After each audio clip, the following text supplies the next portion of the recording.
Hey there, this is Josh. Today on the Clear and Loud podcast, we are mixing things up and doing things very differently. Instead of the normal format of me interviewing one guest, I'm doing a group show with two of my best friends, Scott Sustad and TJ Walsh, and we are talking about parenting, business, and relationships.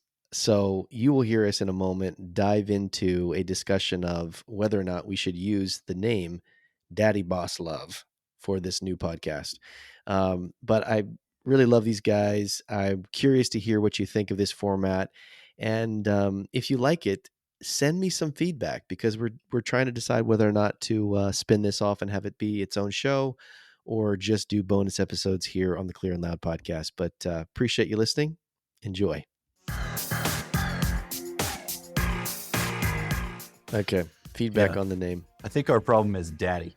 Saying daddy. You even just said dad. Boss Love. But I think it's daddy. That's what makes it controversial. That's the whole... That's what I love when people are commenting like, that assumes daddy like sexual. I'm like, yeah, exactly. That's what our goal is to get the term daddy sometimes. So I think that's a little bit of the reaction they're giving you was a little bit. What have people said to you, Scott? Because you texted a couple of them and they were like, that sounds like gay porn. That's exactly it. Yeah. Have you searched that, Scott? Have you searched that? Have you seen the images that come up with that or the podcasts around it? I think you need a rebrand immediately. Oh, man. I just want to ask these sweet little church ladies that are writing you, like, why do they know so much about gay porn? I just want to know why they're searching those things. Both of them have not been, I mean, they are church.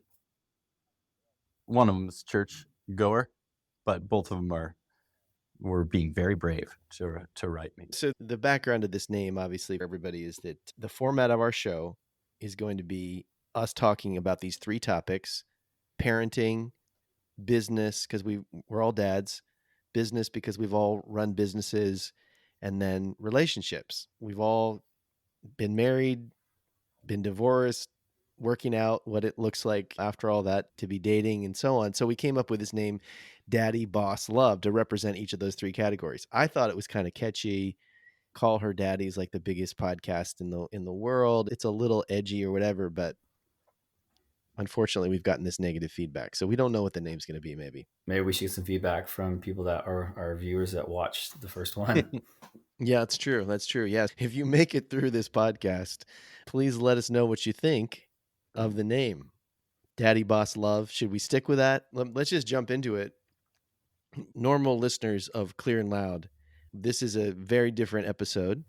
The normal format for the podcast is that I interview an individual, just one person, about their idea or message or book or the business they're running. There's a little bit of a kind of messaging marketing angle to it, but it's really just an excuse to talk to interesting people. It's funny you haven't invited me yet. I was just about to make a joke about, but today we're doing something different. I'm talking to uninteresting guys. The guys that won't go on your other podcast. Let's start a separate one. Yeah, exactly. So the idea is we're testing out this format on Clear and Loud, and if we get a good response and people are into it, we might spin this off into its own podcast, which would be really fun. But the concept for the podcast is it's not me interviewing you guys. It's the three of us having a conversation around these big topics. And then I think kind of fun concept here is that we each bring the conversation spark for one of those categories. So we mix it up. So for example, today I'm bringing the parenting conversation spark, and then Scott is bringing the business one, and TJ is going to round us out with the relationships love category. So that's the idea. But as we go through these categories, I think especially in this first show, it'd be great to give a little bit of backdrop, even as you're answering the questions and having the conversation, just so people learn about where you're coming from. So I will bring, drum roll, I will bring the first conversation spark for parenting. Everybody talks about the pain of divorce. But my question is, what have you enjoyed about being a single dad? It's a great question. So it's easy to talk about the negatives, but what's actually been like something where you've been like, man, I actually love this aspect of parenting now in this new season? Yeah, I'll jump in. Something I think about. And this is Scott Yeah, speaking, by the I'm way. Scott, Colorado born, Vancouver based, is what I like to say. Ooh, nice. That's great. Good branding. Divorce is so layered, and it is so challenging, as you talked about, Josh. Wouldn't wish it upon anybody that can avoid it, that's for sure. There is a lot of upside, and parenting has been actually one of my most enjoyable things going post-divorce. When I was parenting in the marriage, it was an extension of our marriage in so many ways, and always felt like it wasn't that free. I wasn't able to fully do it the way that I wanted to. And since I'm 50-50 in terms of parenting, so our schedule goes, and my girls, by the way, are 6 and 8 now. 2 little ladies. Love being a girl dad, but I'm Wednesday to Saturday night, and we are just in the groove. But the thing that I talk about is being all on as a parent. There's nobody else that picks up any of the slack, really. And so I have to be fully engaged whenever I'm with them. And then I have this time, and I felt really guilty about it at first, but then you have this time where you're all off. And the all off time, I've really learned to enjoy as well. Sometimes more than others. Sometimes I drop them off and you're like, whew. And other times I'm crying on my way back to my house. But that all on, all off thing, I think it makes me a better parent, and I'm a freer parent, and it's so much more enjoyable for me in so many ways. So that's definitely a bright spot I can add to it, but I'll pause there. That's a really it's an interesting point. I've heard women in particular talk about how in their marriage, because you're supposed to be sharing the burden, but often the mom like does end up taking more of the responsibility, that in divorce they actually feel like they finally have some moments where they're not having to be 100% on if the custody split in that way. So it's just interesting that you're saying the same thing. It's like that break is nice at times, but then you're like maybe immersed in a way with parenting that's even different or more special. It's one of the things too. I ended up talking to a lot of, this is where divorce community is pretty helpful as well, where you talk to others and they are overcoming that sense of guilt too. Shouldn't I feel bad that I'm not with them now? Shouldn't I feel like, oh, I need to get on? And somebody said, I've learned to thoroughly enjoy my time with them, and I've learned to thoroughly enjoy my time without them. And I found a ton of freedom in that statement, and have carried it and passed it on as well. That's awesome. Yeah, to kind of what build would you on say, that, TJ? I think Scott hit a lot of the key components.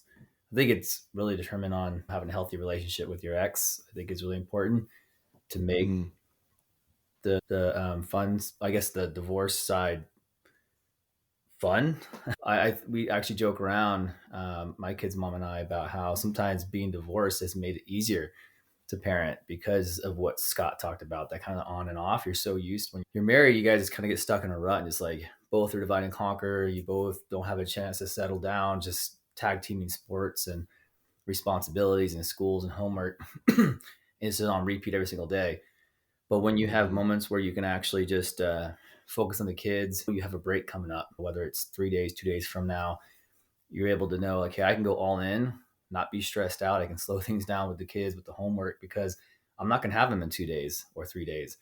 So you're a lot more purposeful, I think, like Scott mentioned, when you have the kids. So I think that's a big pro. Like, you're very set knowing I got this amount of time with them, and they're back with their mom's house. So it helps you just be a lot more purposeful, involved.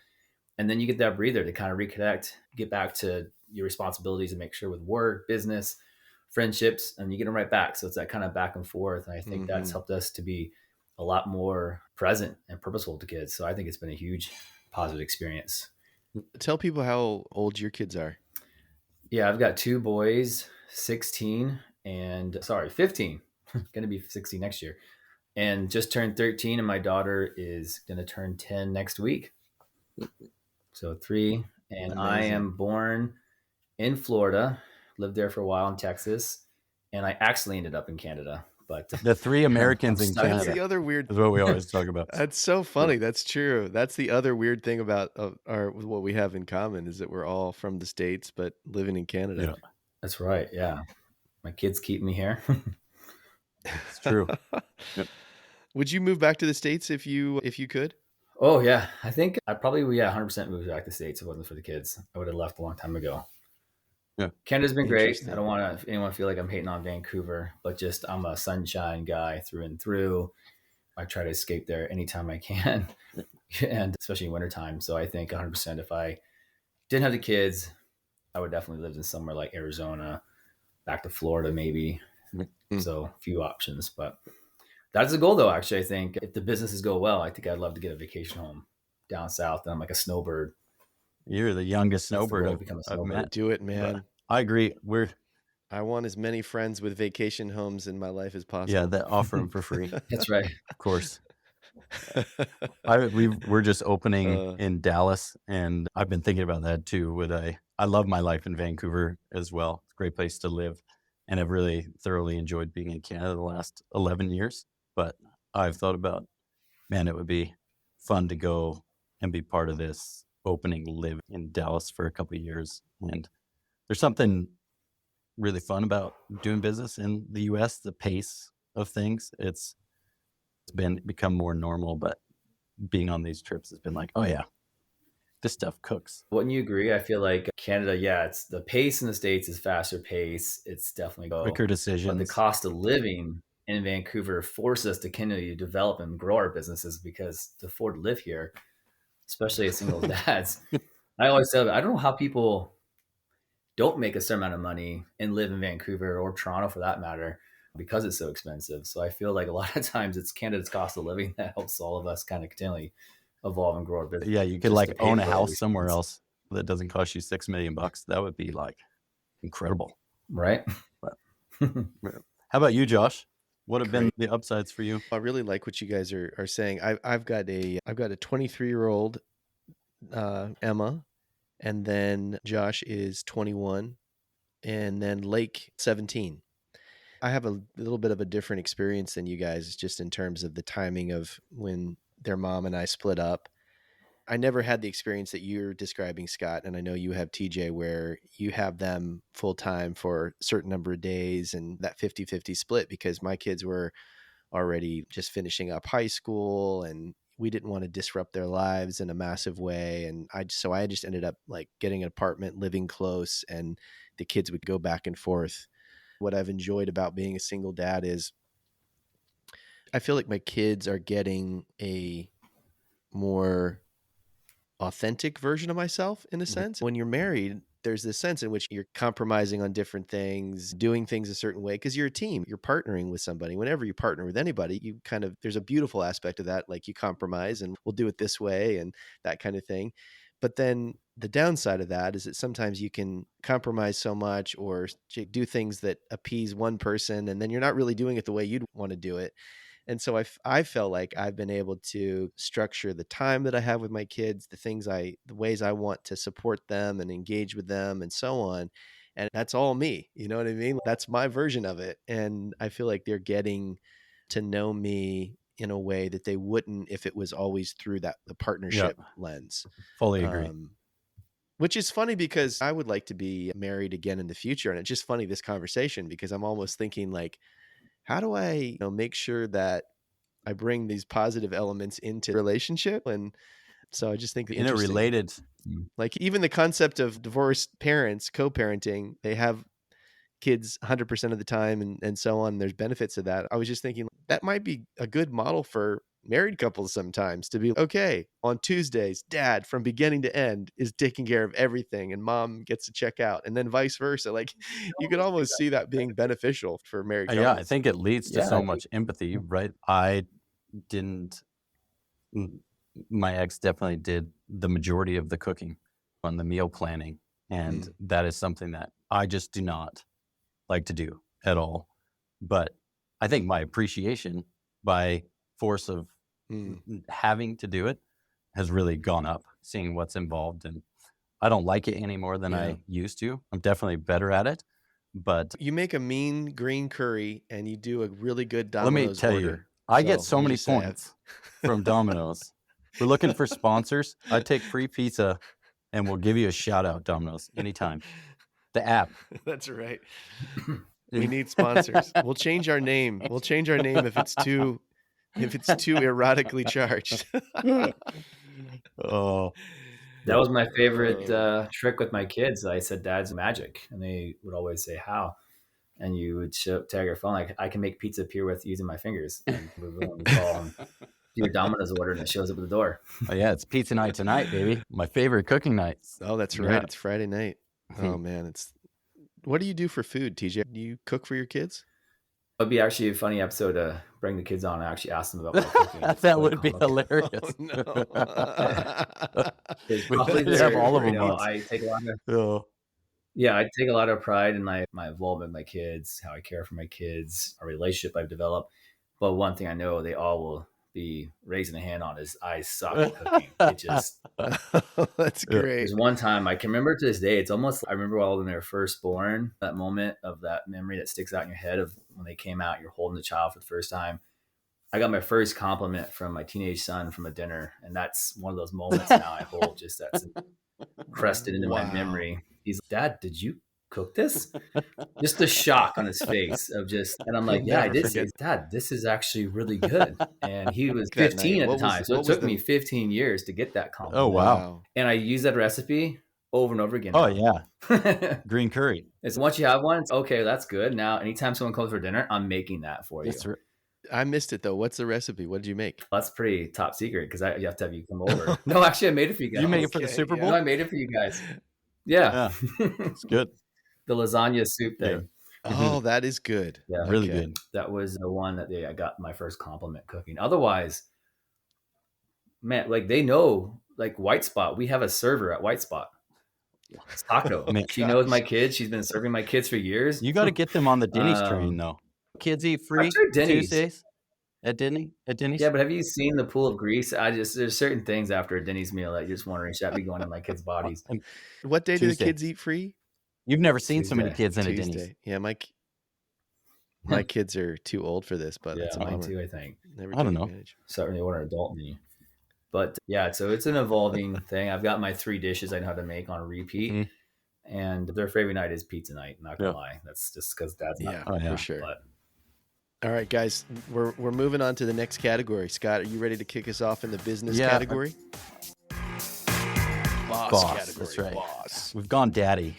Hey, daddy. Now we're on to boss, and I'm switching it up.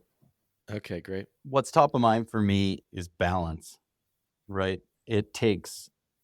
We're in a season of growth in our main business, which is inbox booths. So phone booths for offices, essentially. And they're not just phone booths. They're like these incredible booths where you can have 8 people in them, or some are smaller, but they're 1 to 8 people. They're really amazing. It's been such an exciting business, and I don't ever dread going to work. I love going to work. The harder part is stopping work and saying that just has to be enough for today.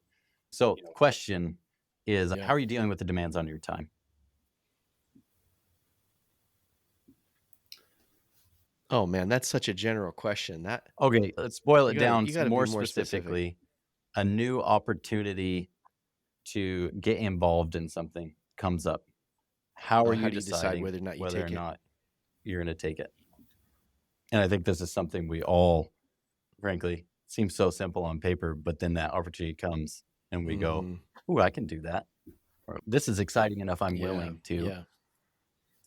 What's your force function there? I think it really comes down to, it's a tough question, to be honest. I think it's definitely one that you're going to struggle with. I don't think there's ever a perfect answer for, but I realize my time with my kids is so short now. Joey's 16. He's almost 16. I keep saying, call him 16. He's almost 16. And like 2.5 years left of high school and he's out. So I can keep bringing on more business, but whatever I bring on has to still fall within those parameters I've learned of when my kids are here. And that's what the benefit, I think, that we talked about earlier about the divorce balance. It gives you that time to know, okay, I've got a few days without them. I can go really hard and take in and put on the extra hours and the weekends too. There's, I think, the moments where I find balance. Like anytime I don't have kids, it's work time. So there's really not much of a weekend.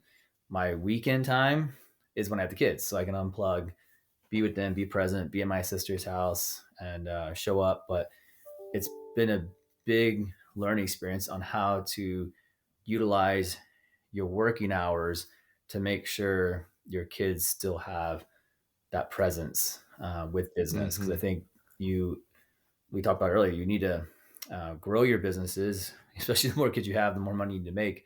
So the responsibility grows for sure, but still learning and acquiring skills to be able to work as efficiently possible with the hours you have when you don't have your kids, so you can take on as much as you can.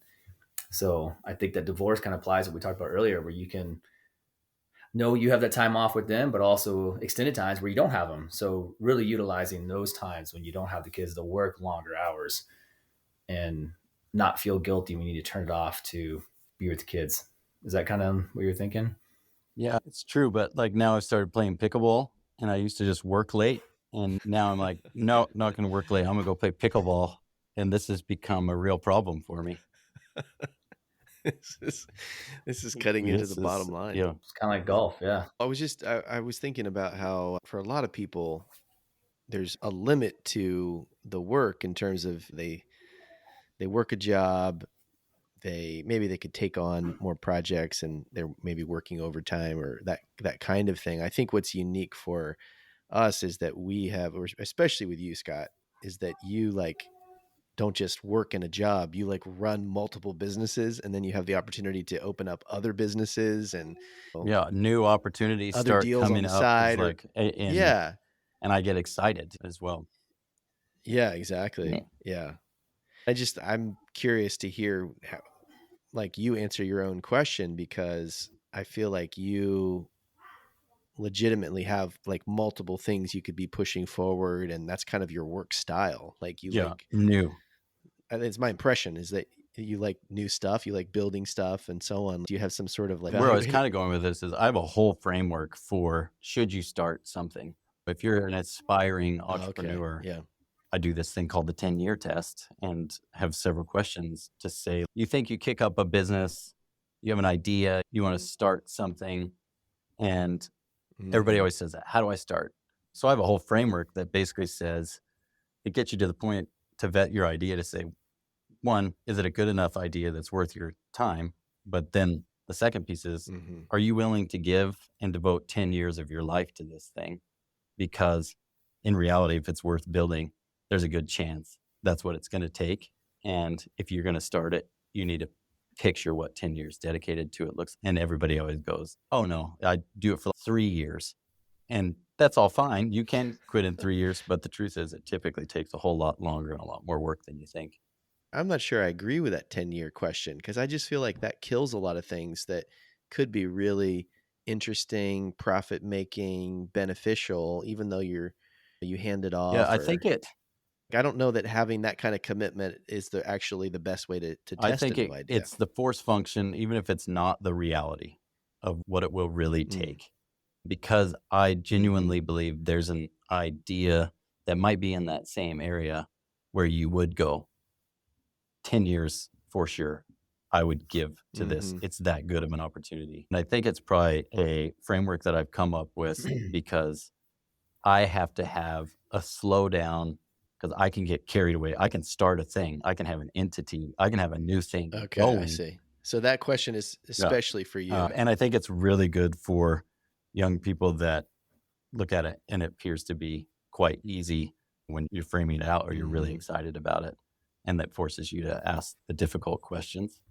But I agree, not everything's going to take 10 years. But I look back on my career of starting so many things and going, if there was a force function to say how passionate about force something, function? What's that mean? Some barrier that you put in your way that makes you go through a process. So I have a lot of these in my life that are like, okay, hit the pause button, work through that framework so that you avoid repeating the mistake that you've done before. The force function is just setting that pause for me.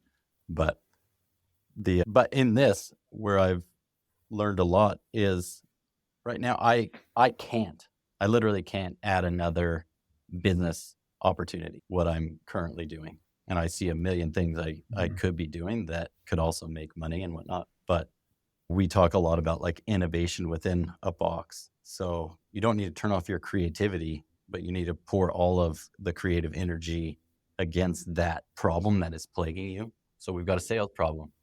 We need 100 ideas on how we solve that sales problem, and more specifically to furniture dealers or something like that.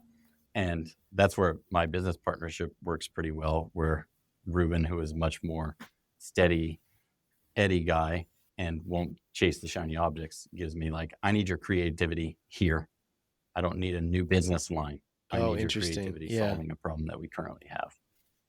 So that there's like this certain kind of energy and creativity that comes with starting a new thing, and he'll be the one to push you to say, no, use that in the business that we have running right It'll now. be a reframing. Go in here, innovate inside of we it. need innovation. Yeah. It just isn't a new, but it gets to be a new thing. Well, I really love your question. I think I'm bad at having frameworks for myself in that kind of way. Like I always respect people that are like, here are the 4 questions I ask you. And I never think of those things. But I think for me, as I'm listening to you guys talk, I think I'm at this place where this needs to be profitable. It needs to be something that I can invest in and invest my time in and say, there's going to be a return or a potential big return. And I'm not looking for things that are just tied to hours. I'm looking for things that I can make a significant contribution to, or start something that can run by itself instead of just causing me to be like spread so thin where I'm just chasing after all these different things. So those are 2 things that I think about. And then I think the other thing I think about is just, I'm a little bit older than you guys, but I think in terms of like, How much older? is I don't know this, if that's... how much? Okay, shut up. I'm getting old, so it just makes me feel good when someone older than me. I'm always feeling like a little guy in the room. Am I 8 years older than you, I TJ? don't think so. I'm not yet. I'm 43. Oh, okay. I'm 5 years older. I'm 48. I'm about to turn I'm the 49 youth of the this group, year. which So is really great because every time I turn Oh, around, wow. I'm older. How old are you, Scott? You just 41. turned 40, right? You just turned 40 this year? 41. Oh, 41. Okay. There you go. What I was going to say is that I'm kind of in this stage of my life where a big category for me of anything that I take on is like, is this going to put me alongside people that I really want to spend time with? And is this going to take me to play? Is it going to give me new experiences? I feel the shortness of life in a sense, and I don't want to add things to my plate, even if there's a financial, benefit to it. That can't be the only factor. Is this going to increase the enjoyment I have in relationships and in the enjoyment I have just in living my life? So I'll just share an example of us even talking about doing this podcast together, because it's an ad for our schedules. First of all, this is just our first one. We had so much trouble scheduling it, so this could be the last one. Hey, Josh, this let's could just be like honest. one of those one-hit wonder. You were right, but TJ was like, Yeah, that's right, TJ, because he's got so many business deals going on. That's the problem. No, it's business, right? No, but yeah, exactly. That's why we scheduled these calls during the day, so that we wouldn't compete with any of the ladies who would rather have TJ's time. Hey, don't steal the relationship thunder part. Oh yeah, don't steal the relationship thunder. No, but part of the reason that I got excited about this idea of doing a podcast with you two is it's just an excuse to hang out with you guys. Like I think there could be a fun business aspect. I think we could definitely get sponsored by Domino's. We're all amazing. There are all kinds of benefits that could come from this. But at the end of the day, it's, oh man, like that's just fun. I'm having a good time with my boys, and I'm getting to talk about things that will improve my life, hearing how you guys think about life and relationships and so on. I love that too. And I think it's one of the things that aligns us. But my first filter is always, what's my mission? And my mission is summarized really simply in that I want to build meaningful things with people I want to spend time with. And this fits in that part of my mission as well. I'm curious, TJ, because your skill set where you can just work deals and sell things and open up markets and all those kinds of things, do you have to say no to a lot of opportunities because you're just like, that doesn't align with my business interests, or apart from kids and all those kinds of things? Like, how do you think about business priorities? Yeah, I think I would agree with you. It's like twofold. Like where the season I'm at in life now, I can say a lot of stuff does come through now on my desk that I want to get involved in, or people want me to partner with them on. And I do say Yeah. no to a lot of things because it doesn't align to a lot of things like you talked about, Josh, where I enjoy that. Is that going to be Yeah. something I can be passionate about? And I think that really, I think people have to really think about like their season of life where they're at. I'm thankfully in a season where I can be a little more picky about the deals and people I partner with, because I'd be very similar. A lot of stuff I do is with the same with you. I'd probably another story, partnering with you guys on opportunities.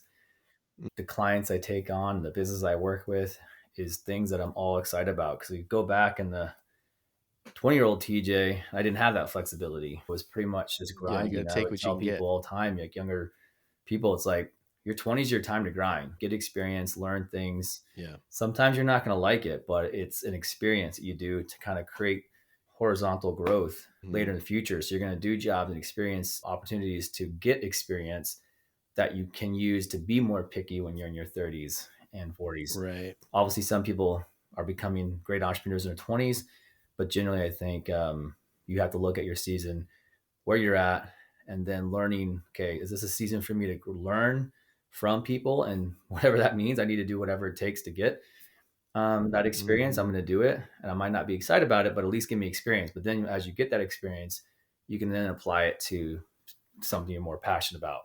And through that, I think you learn what you're experiencing or what you're passionate about. It takes time to learn. I think we can all look back the last. That's true. Scott talked about being a 10-year plan, which I agree with, but sometimes 10 years ago, I was a whole different person. So things that I would partner in and do now for the next 10 years is completely different from what I would have thought when I was 30. If that makes sense. Yeah. But That's good. Fully agree. Yeah. We've reached that time in the show where we talk about relationships. Daddy Boss Love. You can tell I'm imagining this like great music, like those little interludes. I don't know if we can afford to have our producer do that or not. We should get some. That's why I'm going into my DJ voice. And now, Love with TJ Walsh. Okay, TJ, kick us off. What is your conversation spark on the topic of relationships and love?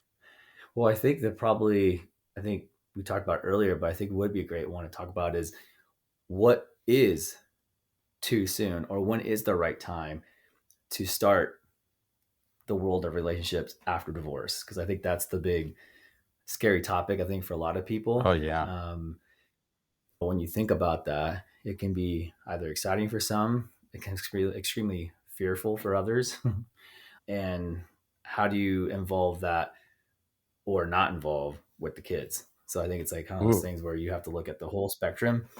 So my spark to you guys is, what are your thoughts on that? How did you go about singlehoodness? It's super mapped out. Again, we can get a little micro down the road when we have a little audience. They want to get to know us a little bit. But I think we should save some of that for future episodes to keep people listening. I don't know that we want to give everything away the first show. Yeah, so we'll keep it 35,000 foot. Perfect scenario. Okay, so this question is really interesting because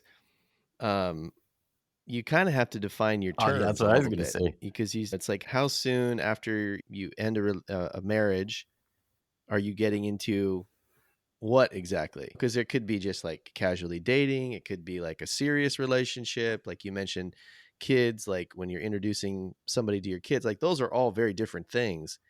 And I think sometimes people who are fresh out of marriage, maybe they conflate those and they're, okay, I need to wait until I figured out all these things before I start anything. And I just think they're different like categories. So I guess I'm just curious, like what would the categories be for what you're describing? Yeah, that's a good question. I think it really comes down to, I think, where you're at. Personally, I think in a perfect scenario is probably the debate. Should you be casually dating, or should you be looking for a more serious relationship? My opinion is you shouldn't be rushing into a serious relationship. TJ, how long were you married? 7.5 years. Yeah. And Josh? 20, almost 20. 17 for me as well. I was like 17. How did I not think that you were 17? I did. You not start know young. You start at 22. That's how you get there. Yeah. I didn't realize you were only married 7 years, TJ. That's actually, yeah. Wow. Yeah. The thing that's really interesting, though, that you don't think about our moms or dads or families or whatever. And if you haven't gone through the divorce process, the word even divorced is a huge thing. But you aren't divorced. A lot of people don't realize that it takes a significant amount of time for the logistical process of divorce. You mean just to get the piece of paper that says this has gone through? Right. Yeah. I think there's a whole group out there that would probably listen to this and be like, you surely can't do anything until you're divorced. When are you? Is it the paper that gets you divorced? Officially, sure. But my marriage was done. Okay, so the backdrop for the three of us is that we've all come from a Christian background, and we're at different places when it comes to faith. So it's not like we're all at that same place now, but the commonality is that we grew up in evangelical church settings where people who got divorced, you looked at them with a bit of a side eye, like, or more than a bit of a side eye. It was like, whoa, like that person got divorced. Like, past me would not have imagined that I would be single again, like that I would have gotten 100%. divorced. Like, past me would be shocked. Past me would be mortified that I would end my marriage and then be dating other people and all those kinds of things. So that is the backdrop that I think we're all dealing with, that judgment from other people. And then I think, TJ, what you were referencing is that self-judgment of, oh, can I even be dating? Well, there's stuff that we've had to unpack related to sex outside of marriage, all that kind of stuff. Yeah. Like that. Those are pretty deep things. There's this push to be serious really quick from our backgrounds. I feel like probably a lot of people that will listen, we have similar backgrounds as us. And that's probably something that can relate to is you feel like you just need to jump to the next stage. Because it's almost like carrying over the things that we were taught in youth group. It's okay, now I'm single again. Okay, now I got to immediately lock into the first person that I get into a relationship with. So versus being comfortable with yourself and not rushing and learning that world and of navigating the casual dating world for a while, which I think is important. Yeah. So you can learn like who you are, what are your new priorities, just to make sure you're giving yourself time to evolve into this new single place in navigating relationships. It's quite the wild world, dating in your 30s and 40s from our backgrounds. When I chat with people, it's like both extremes. I was talking to a buddy recently where he'd made the mistake TJ was talking about, where he got into a relationship and then just went full bore in that relationship, even though there were so many red flags, like that was not healthy. But it was his first relationship out of marriage, and he was still carrying around that judgment of, oh, if this relationship fails, then I'm the common problem. This is my second. You know what I mean? There's so much self-judgment there. So then I felt like he was swinging to the total opposite extreme, which was, I shouldn't be seeing anybody. I shouldn't be in any relationship or whatever. So I feel like those are like two ways that people can overcompensate. And what I hear you saying, TJ, is no, there's a way to like casually date, to have multiple different experiences with different people, and figure out during that time, be working on yourself, figuring out who you are, what you want, all those kinds of things. Don't immediately lock into the first thing that comes along, but then also don't run away from interactions. Don't run away from dating. Is that what you're saying? 100%. I think that's a pretty good example, because I think a lot of us, that's kind of our old mentality, is cover up something, right? It's me. I'll take all the blame. It's that kind of mentality is, if you stink at a sport, I can't shoot 3-pointers, so I'm just not going to shoot a 3-pointer. Or you just work on it. Keep shooting 3-pointers until you get better at it, so it becomes more natural. And getting rid of that like self-doubt that you're not good at something, you're not able to do, and here's what I'm going to do. Kind of a funny thing is, I feel like, we're all learning, when you see red flags, not to be a bull with a Spanish bullfighter, and you see a red flag and run right into Chase after it. Just take this head on. Versus, okay, let's see these red flags and run away. Learn to get that confidence to leave a situation. And that just takes time and courage, because it's just, I think, counterintuitive how we grew up and how we're taught just to forbear, and just, which are still good qualities to have, but learning those healthy boundaries, I think, are super important when you start in the dating world.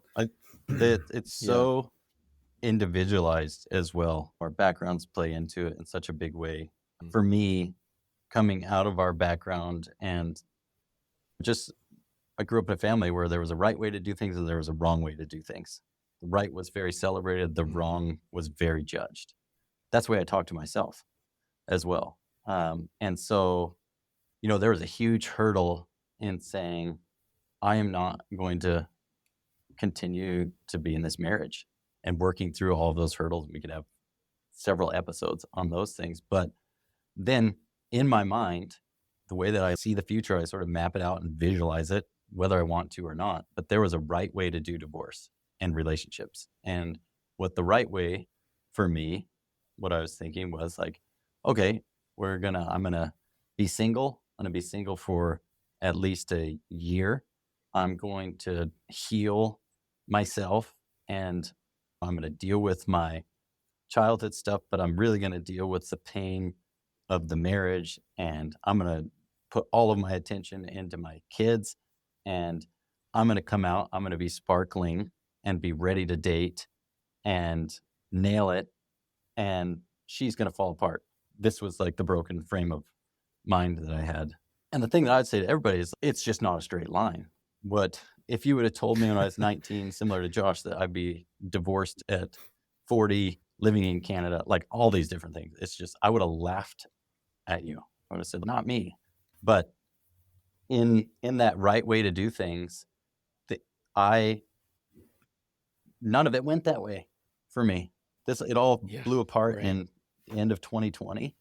And that right way, I didn't do it. And then I ended up just saying, oh, I'm doing it wrong. And then it sort of pushed me into some either or then behaviors and where I feel like I was abandoning who I really am and my faith and my like genuine spirit and stuff by doing these things. And I pushed that aside because I thought because they couldn't be in tandem. And it continues to be a journey for me. I was saying, I need another relationship. I need another hole in my head. I said that out loud a lot. And then I met a really brilliant woman who I just started on this way earlier than I would have thought. And I didn't feel ready. I hadn't thought through what does this look like. And I just kept on telling myself, don't ask her out. I slid into her DMs. I didn't even know what that meant. And we end up chatting for a month. And I'm like, don't ask her out because this could be something like she's really high quality. She's really great. And then sure as shit, there I go. And I'm like, so we going to see that movie? The perfect plan that you had, like your perfect, here's how my life will look after divorce plan fell apart pretty quickly. Man, I'm just so aware, like everybody's life is so different. Everybody's journey is so different. What works for one person, I might say, oh no, don't do that. But if that's what you want, or if that's maybe even the mistakes you want to make or whatever, I'm just so hesitant to keep pushing the formula. That's right. I think the reality is it's like we're all in this different season, but I think it's just learning to be okay with when you're ready. And if that is the next day, in my opinion, that is fine. As long as you're in a good, healthy place. I feel like when people took my example, I think sometimes when you're in a broken or hurt place and you jump in too quickly, you ignore the red flags and you wind up in probably worse situations trying to cover up and heal things. So I think it's important to heal and work through any trauma from a relationship or a divorce specifically. And when you're in a good place, getting out there with good people is, I think, a really good experience. And it goes a long way. That's good. I like that. Yeah, my summary would be, I still feel very much in process. And there's a codependency in me that I've really discovered, and a fear of being alone and some stuff that it needs to be worked out. And I do think that the only way I can really access that and work through it is like to go through it. And I've wrestled with this for a long time and feel like I've got some clarity on it now. But I I just have to go through it, even if I just think I have to go through it. But finally, a few years later, I feel like I'm in the game. I'm engaging this. I'm involved in figuring this stuff out and taking the time. But it didn't happen right away, that's for sure. Yeah. You learn and Oh, grow, I I just think, think from there are each a lot of situation. people there.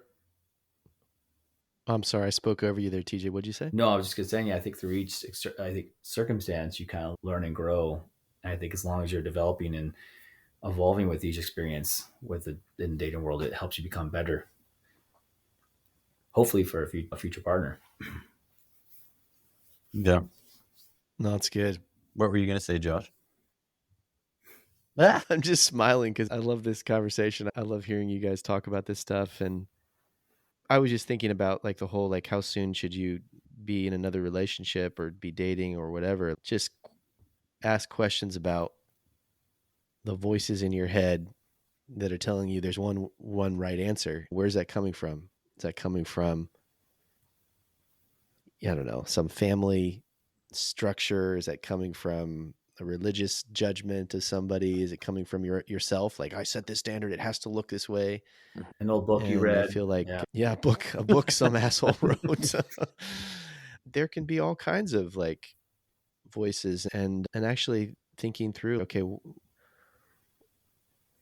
what does growth look like for me? What do I actually want?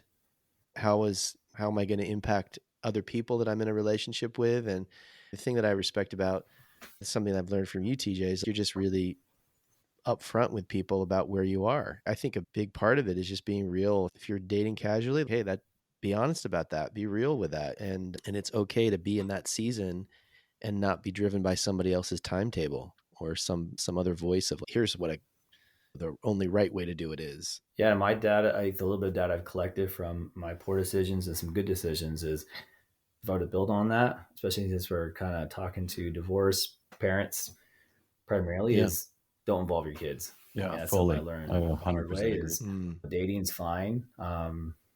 Have fun, get to know people, spread those wings. But I think we'd all agree. Obviously, Josh, you're in a committed relationship, totally different. But younger kids, keep your kids out of it completely, I think, is something that's super wise. Don't bring people around your kids unless you're 100% sure, not because you have all the butterfly feelings, but this person's shown up, proved themselves to you time and time again, that they're all in this with you. Then it's safe time to bring your kids around. But I think until then, be the kid's dad. Don't mix the dad side with the parenting. Accept the fact that you're a single dad in the dating world, but don't feel like that's okay. That means I take my kids along with the dating journey. Right. I think these are two separate things that need to be separate until you find that person that's all in with you. So I think there's a little caveat. That's good. That's good advice. I think that's really good There's advice. that piece too, Josh, you were talking about that fired something for me, where it's like growing up in the environments that we grew up in, that question, and maybe I know I've got like people pleaser gene in me for sure, hyper aware of the external circumstances, but the slowing down to think about what do I want can feel so wrong. And the thing that I'm like balancing, okay, what do I want today, but really, what do I want long term? And what are the decisions that I'm making today to achieve that long term want? But man, is it really hard for me to even to get into defining what do I genuinely want? Not what do people expect of me. Actually listening to yourself, not all the audiences. All those voices, a piece of figuring out what do you really want has a lot of gravity to it as well. Guys, we did our first podcast. We made it happen. That was fun. Yeah. So for everybody listening, let us know what you think of this format. Let us know if you want to hear more episodes. You can shoot an email to, I'll just give my email. Actually, you guys are the single ones. You should give your email addresses. Are we posting My profile Instagram pictures? handle Oh, is God. DJ. Definitely. This whole podcast is just this silly attempt for me to help you guys find the right partners. Honestly, it's a big CRM. It's a big marketing funnel. Maybe that could be a segment we present people that come in and to Scott or whoever, we can talk about them live. No, I'm just kidding. Great, or I think people should ask questions. I feel like there could be a component where people like bring what us they want us questions to that talk we about. Yeah. bring So then we can say, so many of you have asked us to talk about when really just one person. Our grandmother. We've gotten so many requests. Yeah. Leave a comment on social media. If you have feedback, you can shoot an email to hello@clearandloud.com. Let us know what you think of the podcast. But your reaction, your response will shape the future of us doing more of these shows. Because let me tell you, it was right now. Yeah, very moldable. We want your opinion about Daddy Boss Love as a title for our podcast. If you're going to shoot it down, give us a better suggestion. You can't just critique without. We're not just looking for negativity. We're looking for creativity. But we do appreciate you listening, guys. It was a great conversation. I love you and look forward to another one. Love you too, guys.